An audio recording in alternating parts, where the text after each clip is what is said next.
Alright, so, the good news is, we got our set here. We got a really nice green screen room. We're going to be putting furniture and stuff in here. We're going to have a real nice background for it. He's not going to be in it, but I am, and that's what's going to make it so great. I'm just going to be my own sibling rival. But the downside is, I don't know if you can hear, but echo, echo, echo. A little bit of an echo. So we have mics coming in that we're going to have in here, you know, with the furniture and stuff like that, but setback, setback. So for this week again, we are just going to do sort of the basic in front of the couch kind of thing, but just letting you know, we do have it. It is put up, and we got, I don't know if you can see furniture out there, but it is here, and we are going to have that set up, but until then, You're a wizard. So, anyway, until that's ready, I am Iron Man! And I am Iron Man's brother, Rob. Iron Rob, and this is Sibling Rivalry.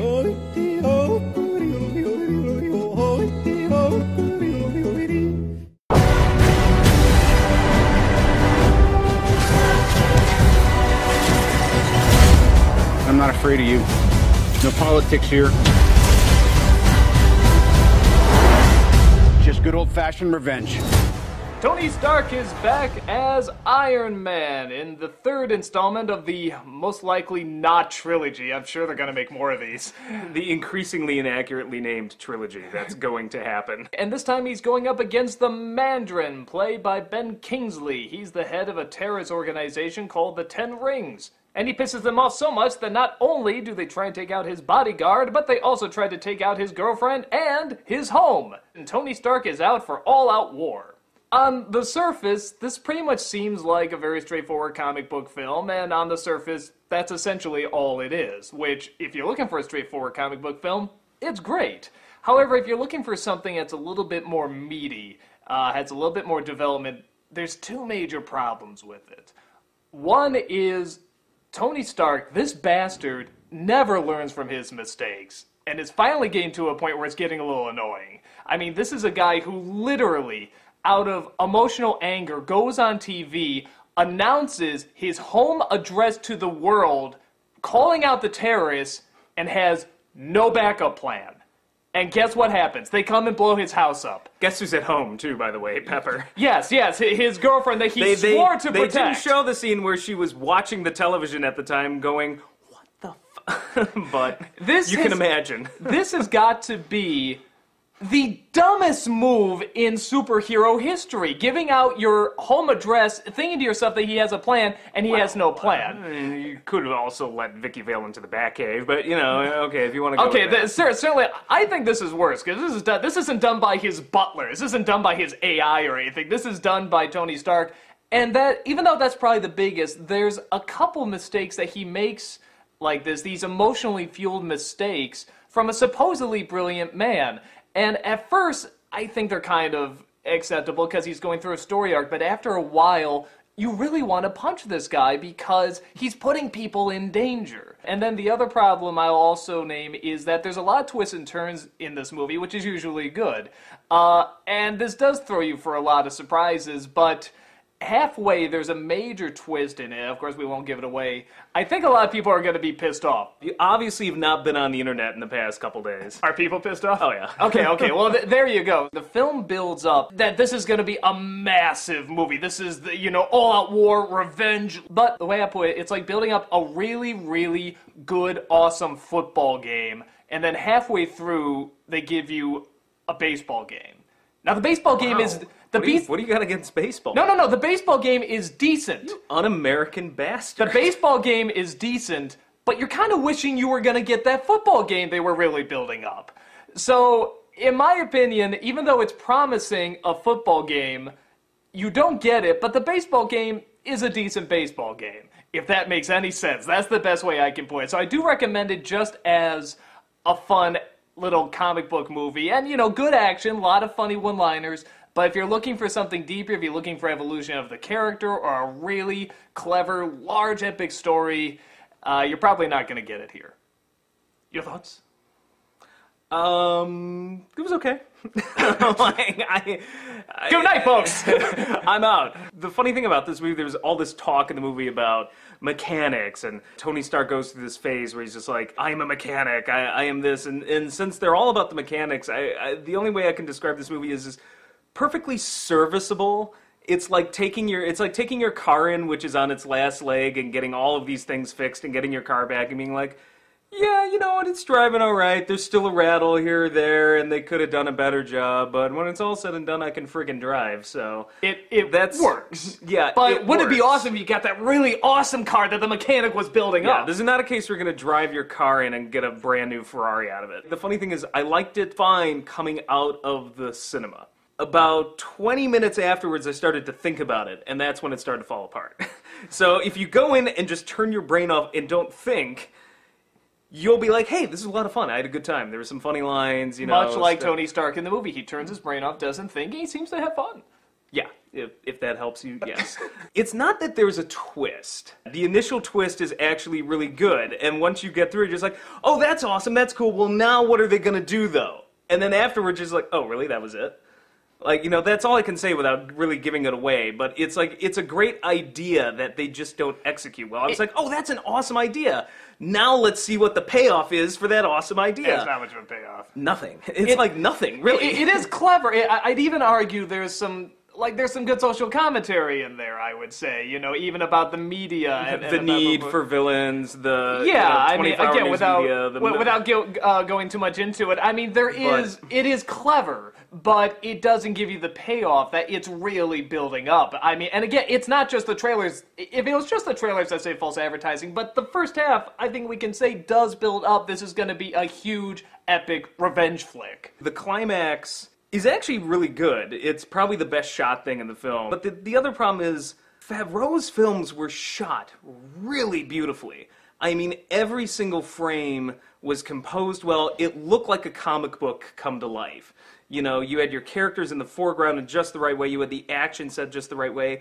This is more like a bad Chris Nolan Batman sort of vibe, where Chris Nolan would have big moments, the truck flipping over in Dark Knight, but so many action scenes is like, I'm just gonna point the camera at a couple of people It's and very just basic. do stuff, you know, ish, and yeah, and even just your standard shots are just so not composed. There's just nothing visually interesting going on, whereas the first two Iron Mans, as much as I didn't like Iron Man 2, at least it was interesting to look at. There's not really much to chew on in this film when it comes to just like that comic book movie feel of like bright colors and great action sequences and stuff.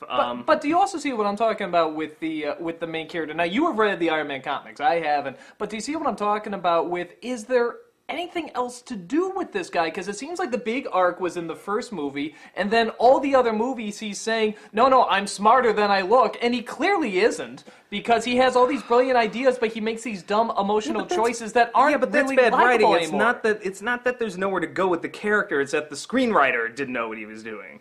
I mean, You they know, have to it's give him not- a panic attack, which, that goes nowhere. There's No, no and you're reason for right, him to that have the goes panic nowhere. attacks. He's like, I'm gonna have panic attacks, because in the Avengers, it's happened ever since in the Avengers when the aliens were coming through, and ever since that Oh, no, time in it's New the York, girlfriend, remember? He's afraid he might lose the girlfriend, so that's why he sends up a robotic double to say hi and not even greet her at the door, and then gives away his home address for her to get blown Yeah, up. She gets it's- kidnapped like 3 or 4 times, has to get herself out It's of a it. very sloppy script with good ideas not executed well. The only really good thing is the middle portion of the movie is actually the best, which is a rarity. He meets up with this kid, and it's just one of the most brilliantly written sequences I've seen in a comic book movie in a long time, because this one scene so encapsulates what comic books do for kids. Like, if I were 10 years old, I would be like, Tony Stark's in my garage.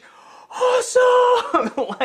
And the relationship he has with that kid, which could have been so cheesy, and it comes really close. They cut off at just the right point. It is not an Anakin Skywalker scene. It is not Jake Lloyd. The child actor they found is pitch perfect with lines there most kids wouldn't be able to deliver naturally, and this kid pulls it off. And their relationship, which is very cynical still, but really very touching. That part of the movie was the best part of the movie, and that's where he realizes, he's like, I'm a mechanic, which I thought was a nice solution for the panic attacks, which were underexplored. But he's like, maybe I should just work.